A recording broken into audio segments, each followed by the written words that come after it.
Assalamualaikum warahmatullahi wabarakatuh. Alhamdulillahirabbil alamin. Wassalatu wassalamu ala asyrofil anbiya'i wal mursalin wa ala alihi wa ashabihi ajma'in. Amma ba'du. Marilah kita awali kajian pada malam ini dengan membaca basmalah bersama-sama. Bismillahirrahmanirrahim. Alhamdulillah, puji syukur kita panjatkan kehadirat Allah SWT. Pada malam ini kita masih diberikan nikmat oleh Allah, nikmat kesehatan, kesempatan, dan alhamdulillah pada malam ini kita bisa lanjutkan kembali kajian malam Jumat, yaitu kajian Asbabun Nuzul dan Sirah Nabawiyah yang sudah lama terakhir itu adalah bulan Maret sebelum puasa dan Ramadan, kemudian Syawal, dan ini Dzulqa'dahnya Yaumul Bidnya udah minggu lalu, jadi sudah 2,5 bulan. Alhamdulillah pada malam bisa kita lanjutkan kembali. Salawat dan salam kita sampaikan pada junjungan kita Rasulullah Muhammad Sallallahu Alaihi Wasallam, para keluarganya, para sahabatnya, dan para pejuang agamanya. Mudah-mudahan kehadiran kita di malam ini pada kesempatan ini dimasukkan sebagai bagian dari perjuangan agama Allah, agama Rasulullah. Allahumma amin.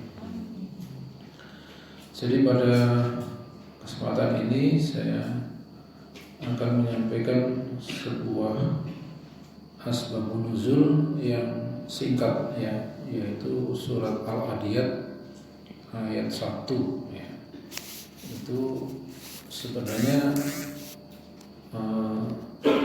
kajian asbabunnya sangat sederhana, yakni di sini ada sumpah Allah, a'udzubillahi minasyaitonir rajim, wal 'adiyati dabha. Nah, di dalam buku Asbabun itu hanya ayat 1 saja, demi kuda perang yang berlari kencang terengah-engah. Nah, di dalam Al-Quran Allah itu sangat sering bersumpah. Kalau sumpah, kalimatnya dimulai dengan wa. Jadi wadduha, demi waktu duha, watin, demi pohon tin, walail, demi malam, wan nahar, demi siang. Biasanya kalau Allah bersumpah bisa dengan 1 ayat, 2 ayat, 3 ayat, bisa sampai di As-Sam itu sampai 7 ayat, demi langit, demi bumi, demi siang, demi malam. Yang paling gampang buat nasri, demi waktu. Nah, ini demi kuda-kuda perang. Nah, sebenarnya yang dijadikan sumpah ini 1-5 sebenarnya, 1-5. Nah, kenapa kuda-kuda perang? Karena ini dari sisi tafsir dulu, ada kesepakatan bahwa yang dimaksud Al-Adiyat itu kuda perang, tetapi ada semacam pendapat yang berbeda, yakni pendapat Ali bin Abi Thalib itu mengatakan ini surat ini turun di Mekah, kan belum perang Mekah gitu. Lagian perang yang pertama, perang Badar itu pasukan Islam tidak punya kuda, tidak punya kuda. Dan Al-Adiyat ini kuda-kuda bentuknya jamak. Jadi Ali punya pendapat ini Adiyat itu adalah unta yang dinaiki jamaah haji. Nah, ini pendapat yang berbeda, tapi ini minor. Yang di dalam hadis dikatakan, apakah benar ini turun di Makkah gitu ya. Nah, ternyata ada pendapat ini turun di Madinah. Yakni ketika Nabi itu mengutus sepasukan berkuda ke Bani Kinanah, kemudian sampai 1 bulan tidak ada berita gitu ya, tidak ada berita. Nah, kemudian turun ayat ini. Jadi wal adiyati dobkha, demi kuda perang yang lari kencang terengah-engah, fal muriyati qadha, dan kuda yang memercikkan bunga api ketika kukunya memukul batu ya. Fal mughirati subha, dan kuda yang menyerang di waktu subuh. Fa atharna bihi naqa'a, yang menerbangkan debu. Fa wasatna bihi jam'a, lalu kuda-kuda itu menyerbu ke tengah-tengah kumpulan musuh. Nah, berbagai tafsir ini mencoba menerka gitu ya, namanya tafsir. Kenapa sih Allah bersumpah dengan kuda ya? Karena kuda ini adalah makhluk yang sangat setia gitu ya. Jadi kalau dikasih makan, dimandikan, itu dia sangat setia. Dan di dalam kajian perhewanan gitu ya, itu ada daftar hewan-hewan yang sangat setia gitu ya. Kuda termasuk anjing itu juga ya. Kuda ini cerdas juga ya. Jadi begitu dikasih makan dia akan mengabdi kepada tuannya gitu ya. Nah, kuda ini menjadi pilihan karena ketika dia itu dikasih makan, dikasih rumput, dimandikan, ya itu bahkan dalam satu hadis, kalau seorang memelihara kuda kemudian niatnya itu untuk berperang, maka ketika dia memandikan kuda, memberi rumput kuda, seluruh lelahnya itu mendapatkan pahala gitu ya. Ini belum perang, ini baru beli kuda, baru berniat berperang, saking maha pengampunnya Allah itu. Ya, ini ada satu hadis yang saya bacakan ya. Jadi dari Abdullah bin Yusuf menceritakan dari Abu Hurairah, Rasulullah bersabda, kuda ada yang bagi seseorang membawa pahala, ada yang menjadi solusi di dalam hidupnya, ada yang mendatangkan dosa. Jadi ketika orang punya kuda itu ada 3 kemungkinan. Yang pertama, adapun orang yang mendapatkan pahala adalah yang menggunakan kudanya untuk berperang di jalan Allah. Dia rawat, dia pelihara kudanya di ladang hijau atau rerumputan. Setiap kali tali katanya mengenai tanaman atau rerumputan, maka baginya kebaikan. Ya, jadi talinya kena rumput itu sudah kebaikan gitu ya. Seandainya talinya putus lalu kuda itu lari menjauh lalu mendaki 1 atau 2 bukit, maka bekas apa yang diinjakkan oleh kuda itu adalah kebaikan ya. Jadi luar biasa nih ya. Jalannya hilang terus belajar ini tapak-tapak ini adalah kebaikannya. Kemudian apabila ia berkehendak minum, maka punya adalah kebaikan juga. Itu yang pertama. Yang kedua adalah seorang yang menjadikan kuda sebagai alat untuk mencari kehidupan. Dia tidak melupakan Allah pada kaki dan punggung kudanya. Ya, kalau naik kuda itu membaca doa gitu ya, menjadi pelindung baginya. Ini yang kedua ya. Dan yang ketiga adalah orang yang menjadikan kudanya sebagai alat pamer kebanggaan ya. Kalau kuda itu zaman dulu kan tunggangan kebanggaan ya. Kalau Zainuddin MZ mengatakan kalau sekarang kan baby Benz gitu ya. Kalau dulu kuda Benz. Jadi kuda yang sangat bagus gitu ya. Kuda yang bagus juga menurut ilmu perkudaan itu ya kuda-kuda dari Arab, dari burungnya. Jadi ini tafsir yang kemudian menjadi petunjuk bahwa ini sesuatu yang sangat penting gitu ya. Karena kuda ini begitu setia kepada tuannya, ketika berperang dia tidak mengenal takut, ya, kalau menyerbu ke tengah musuh, ya, tuannya takut, kudanya nggak takut gitu ya. Bahkan risikonya akan risiko mati juga ya. Itu buat di pedang gitu ya. Kalau orang tentara naik kuda kan sasarannya supaya dia bisa dibunuh kan kudanya dijatuhkan dulu. Ya, tapi kudanya itu tidak takut. Jadi digambaran bahwa kuda saja gitu ya, itu begitu setianya kepada tuannya. Masa sih manusia yang tadinya tidak ada kemudian diadakan, kemudian dihidupkan, tadinya mati dihidupkan tanpa dia pernah meminta, kemudian diberi di dalam perutnya Allah memberi rezeki ketika lahir, Allah masih beri rezeki terus sampai dewasa dia bisa mencari. Itu kalau sama kuda gitu ya. Jadi kuda sedemikian berterima kasih sama tuannya, masa si manusia itu enggak tahu berterima kasih gitu. Makanya sumpahnya itu adalah demi kuda perang, kemudian di sini ada dan kuda yang menurutnya dan berarti ada 5 sumpahnya itu ya. Nah, maka apa yang ingin Allah sampaikan di ayat ke-6 ya. Di ayat ke-6 itulah yang ingin Allah sampaikan dengan sumpahnya menggunakan kuda ya. Ayat ke-6-nya itu adalah innal insana li rabbih lakanud ya.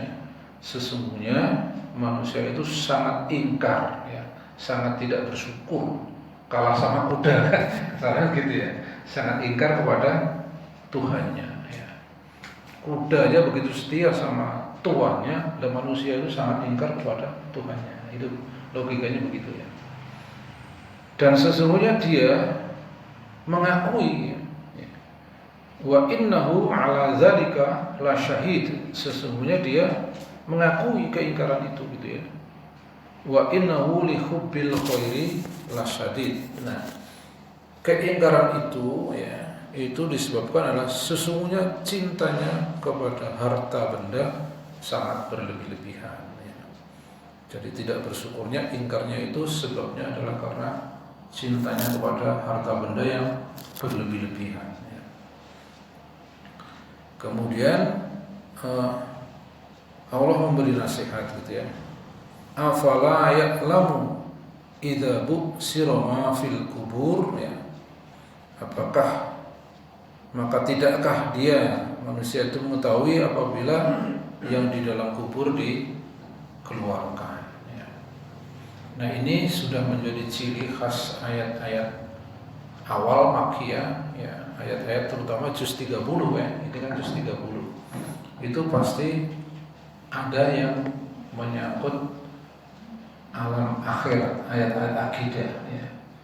Akhirat itu kita mulai dari nyawa dicabut, kita masuk liang kubur, itu sudah masuk akhirat. Nah, dia alam gaib yang tidak bisa dibuktikan dengan akal gitu ya. Jadi apa benar sih ada siksa kubur, dikasih rekaman gitu, ditaruh di sebelahnya jenazah gitu ya. Sebulan kemudian dibuka rekamannya, mengkersek-kersek mungkin suruh lewat gitu. Jadi nggak ada, kita nggak bisa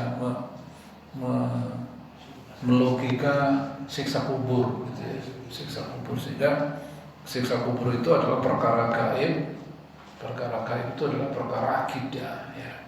Sebagaimana surga, neraka, hari kiamat itu adalah perkara gaib, perkara akidah. Nah, sehingga itu menjadi ukurannya. Nah, maka di dalam hadis ya, di Al-Qur'an, di ayat juga itu selalu dikatakan man kana yu'minu billah wal yaumil akhir. Ya, kan rukun iman itu ada 6 ya. Ya, iman kepada Allah ya, iman kepada adanya Allah ya, bahwa Allah itu ada, yang menciptakan kita, yang memberi rezeki, yang selalu menjaga kita, yang mengatur seluruh alam semesta ini itu Allah ya. Jadi Allah itu ada dan tidak perlu ditanya Allah di mana. Karena Allah di tangan nanti jadi berdebat ya. Jadi pertanyaan di mana itu nggak cocok untuk Allah ya. Di mana itu ya, rotinya di mana? Itu roti gitu kan. Itu kunci mobil di mana tuh? Di atas kulkas itu. Tapi kalau Allah di mana? Pertanyaannya salah. Pertanyaan salah. Adapun ada saudara-saudara kita yang di atas gitu ya. Buktinya kalau berdoa gini, nanti Allah di atas gitu.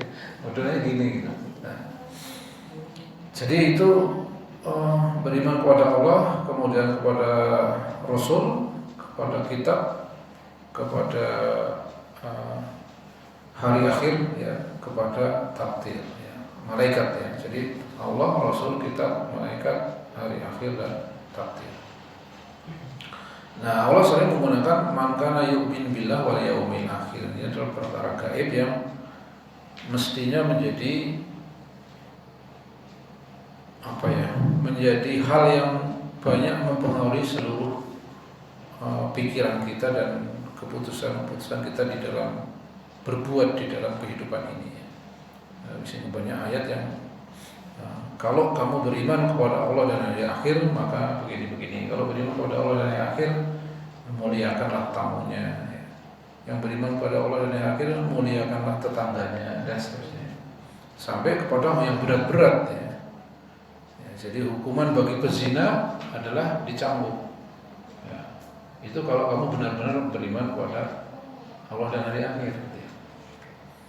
Nah, maka di sini dikatakan afala ya'lamu idza bu'sira ma fil kubur, apakah kamu tidak tahu ketika isi kubur dikeluarkan. Dikeluarkan artinya episode dari kehidupan yang sebenarnya itu dikeluarkan, dimulai gitu. Jadi Bapak Ibu, kita ini ada ustadz yang logikanya tak pikir-pikir ya bagus juga. Kita kan nggak ingat ya waktu di alam rahim ibu, ya. Padahal kita sudah diberi nyawa ketika berumur 4 bulan, ya. Jadi di dalam perut ibu kita itu ketika berumur 4 bulan itu kita diberi nyawa, ya. Berarti sudah hidup. Ingat nggak? Kalau ingat asik tuh ya. Makanannya datang nggak ingat, dan itu sudah ada matanya gitu ya, sudah, karena dulu Bu Amir pernah keguguran tuh umur 4 bulan, ya. Sudah gede cindil tikus itu, ada matanya titik-titik itu ya, kayak ada ekornya belakangnya itu. Jatuh pluk gitu, ini sama dokternya ditunjukin. Jadi itu sudah hidup. Tapi kita pernah seperti itu, tapi kan nggak ingat gitu kan. Pas kita keluar aja nggak ingat. Nah, sehingga alam rahim yang hanya karena sebelumnya ada yang bilang sebelum alam rahim alam apa? Alam ruh gitu ya. Jadi ruh urusan Allah kan? Kita di mana urusan Allah. Kemudian kita berada di dalam rahim 4 bulan diberikan nyawa, ya. Kemudian lahir. Dan kita nggak ingat, ya. Kita nggak ingat. Umur berapa paling bisa kita ingat? Ya. Paling kecil bisa kita ingat umur berapa? Kita kan berangkang, ada yang ingat waktu saya berangkang. Terus ada sebelum berangkang itu apa? Mencoba berangkang dulu, baru kemudian mencoba berdiri gitu ya. Nah, artinya berangkang aja kita nggak ingat gitu ya.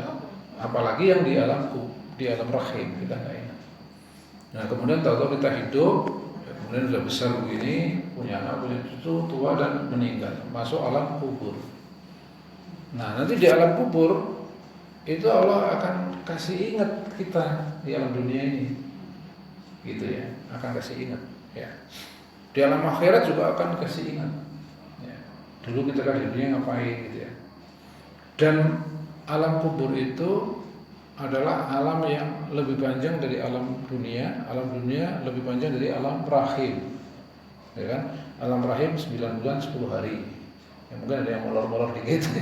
Ya, kemudian kita di dunia itu 60, 70, 80, 90 ya 100 mungkin ya. Nah, 200 sudah nggak ada, 100 sudah pusing itu anak cucunya melihara atau mau pengen anak umur 100 gitu ya. Doanya orang mati-mati gitu. Umur 100 itu sudah hanya bikin repot, ya, karena mungkin mereka orangnya nggak rewel.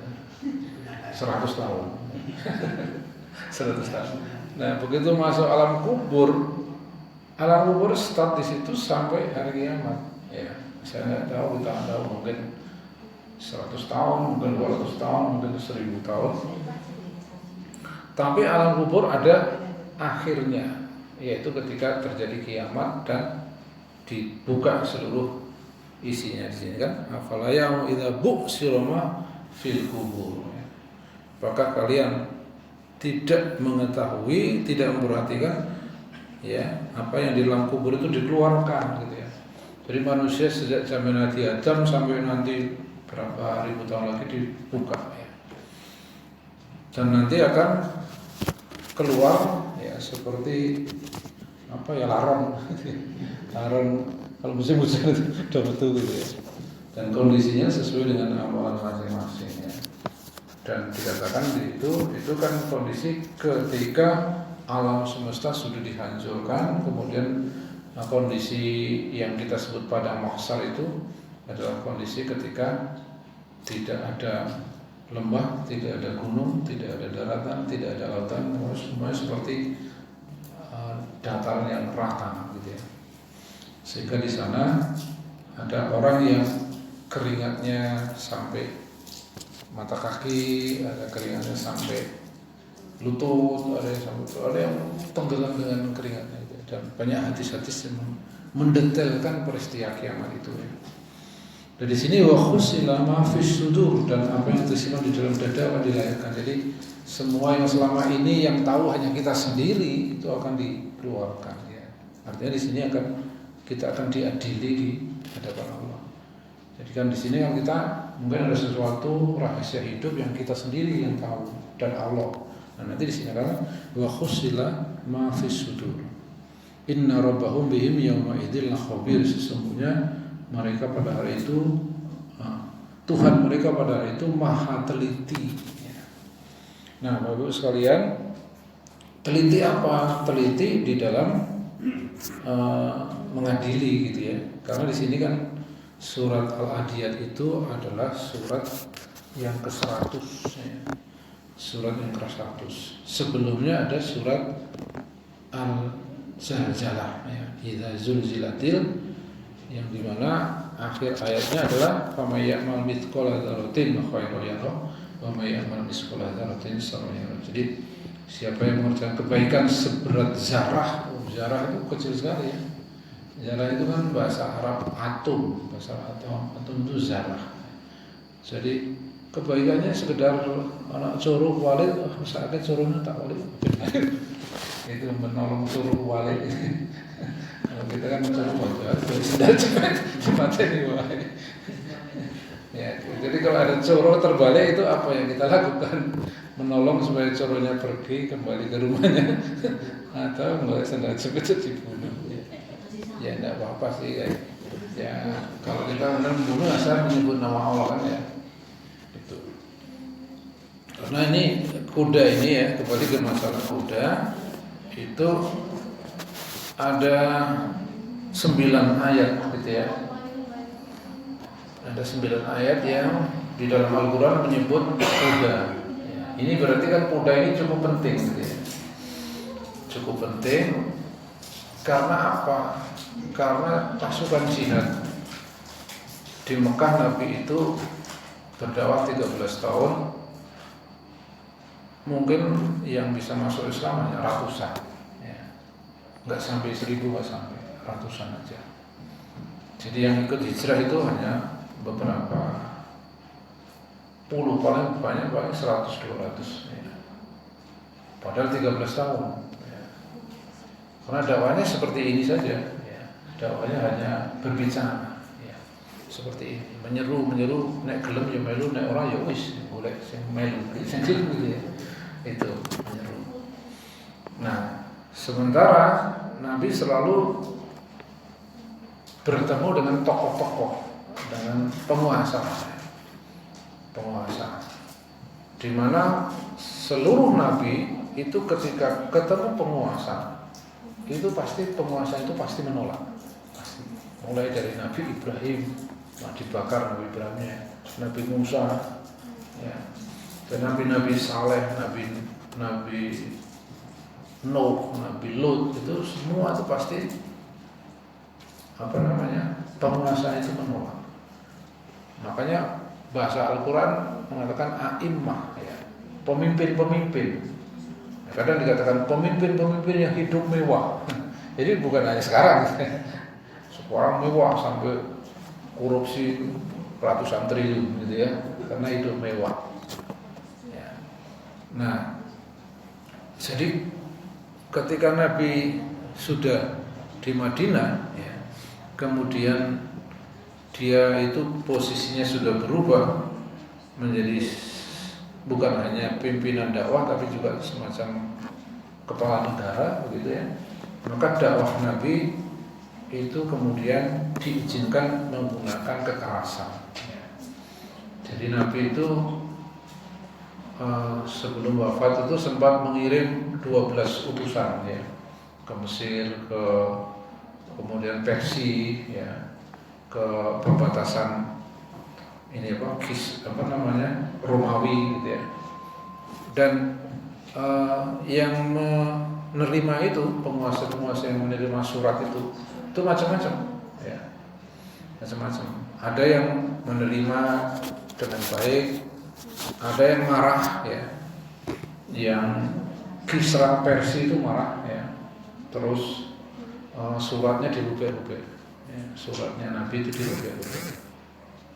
Dan surat itu masih ada di museum-museumnya. Surat Nabi itu masih ada. Bunyinya kurang lebih ini dari Muhammad Rasulullah ya. Masuk Islamlah maka Anda akan selamat ya. Kalau Anda tidak masuk Islam maka Anda akan menanggung dosa seluruh rakyat Anda. Itu bunyi suratnya itu begitu.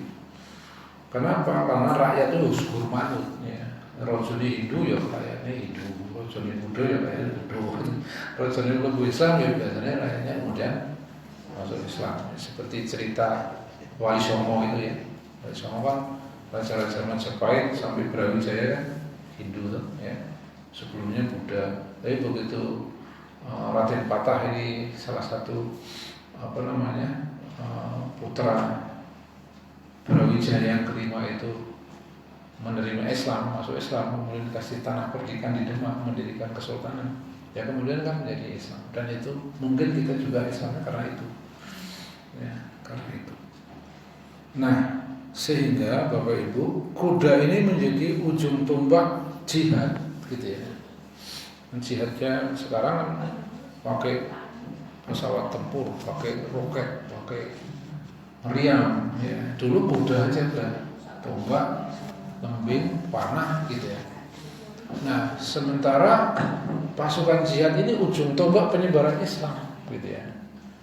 Jadi pasukan itu menjadi kuat karena ada kudanya ya.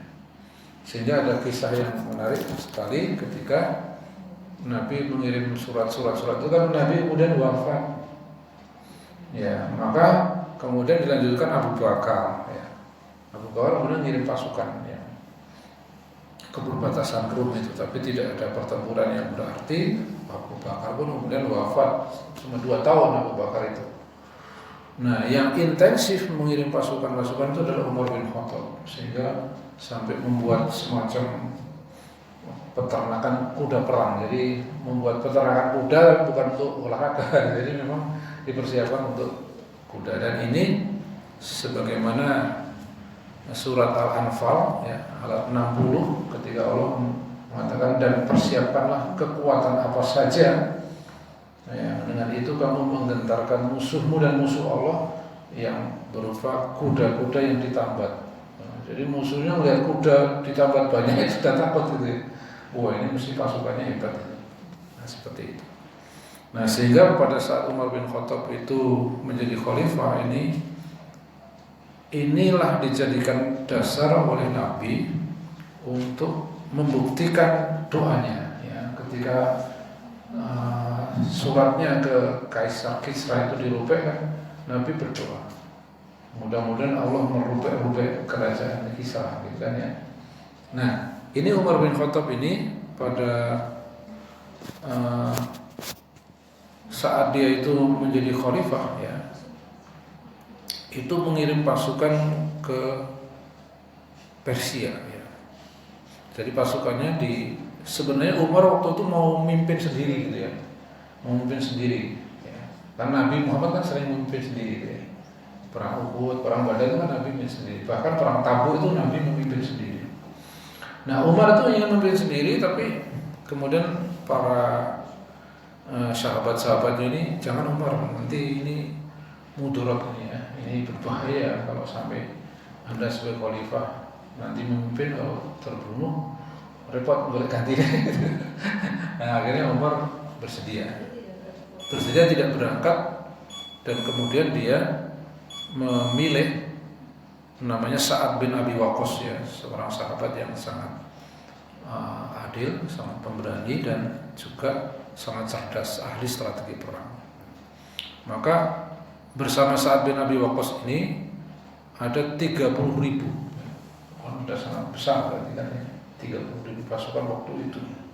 Ada 300 sahabat terkemuka ya. Kemudian ada 700 putra-putra sahabat. Nah mendengar Umar itu mengirim pasukan, itu Kaisar Yazdagir namanya ya, Yazdagir 3 itu kemudian mengumpulkan pasukan yang 3 kali lipat, 80.000 gitu ya, dan menunjuk jenderal yang namanya Rustum.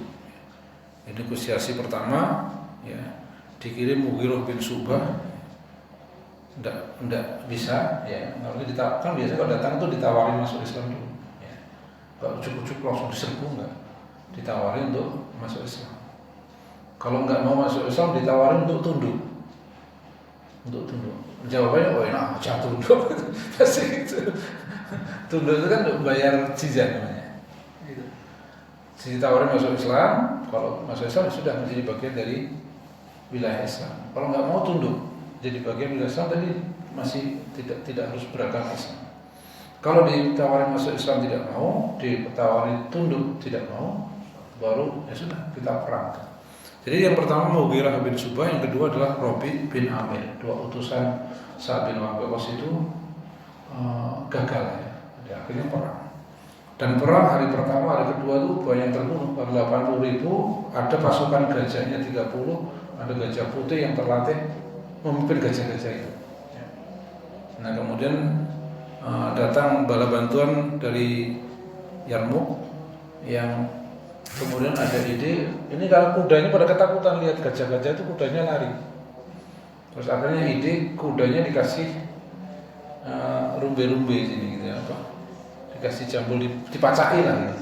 Begitu ini gajahnya yang takut, gajahnya pada lari, sehingga ada ide pokoknya gajah putih matanya harus dilukai. Gajah putih itu masuk sungai dan semua gajah-gajah kemudian malah minta pasukannya sendiri. Jadi hari keempat kemudian Allah mendatangkan angin topan, dan akhirnya perang Qadisiyah itu dimenangkan oleh pasukan Islam, dan itulah wilayah Irak dan Iran sampai sekarang ya, seperti itu. Nah itulah kisah bagaimana Allah memilih kuda ya sebagai bagian dari penyebaran Islam ya, yang kemudian dia dijadikan sebagai satu dari makhluk Allah yang dipilih untuk bersumpah gitu ya. Jadi ada banyak tafsir, sisi-sisi yang kemudian bisa kita ambil pelajaran, tapi intinya adalah innal insana li rabbih lakanut. Itu perhatikan ya, jangan sampai kita itu kena sumpah ya. Nah, bersumpah supaya kita itu jangan seperti ini ya. Sesungguhnya manusia itu sangat ingkar, tidak bersyukur ya. Jadi jangan sampai kita kena itu ya. Jangan sampai kita mencintai harta secara berlebih-lebihan gitu. Itu yang pelajarannya ya. Karena kita nanti akan ya, seberapapun cintanya kepada harta dan apapun, ya kita akan ditinggalkan oleh harta itu, atau kita yang akan meninggalkan mereka dan akhirnya menghadapi pengadilan Allah ya. Bahkan sebelum pengadilan Allah pun sudah akan menghadapi hasilnya di alam kubur. Nah, mudah-mudahan Allah menunjuki kita semua untuk tetap istiqomah di dalam agama Islam, semakin taat, dan Allah mewafatkan kita dalam keadaan husnul khotimah. Baik, kita akhiri Mari kita tutup dengan hamdalah dan doa kafaratul majlis. Alhamdulillahirabbil alamin. Subhanallah bihamdika asyhadu an la ilaha illa anta astaghfiruka wa atubu ilaik. Kurang lebihnya maaf. Assalamualaikum warahmatullahi wabarakatuh.